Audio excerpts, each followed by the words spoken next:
Before we even get to that, ownership is very key in intellectual property. As I said, it's intangible. It's something you can't touch, can't pick it up.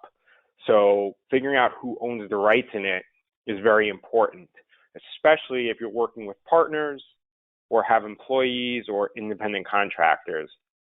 Generally, whoever creates the intellectual property is the person that owns it, not because you paid someone to do it for you. So if you invent it, you're the inventor of the patent. If you're the author of a piece of artwork, literature, you're the author, you own it, unless there's some separate agreement. So a lot of you might have heard of what's called a work for hire agreement, and that's essentially an agreement that says, I'm going to create this piece of art, this literature, this blog post, these photos, videos for you.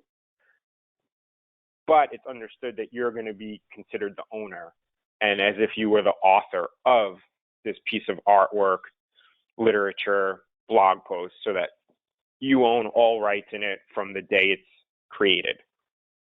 And the same thing you can have for an invention, although slightly different methods, but it's just key to know that whoever creates it is essentially the owner, and it doesn't matter whether you pay someone for it or not.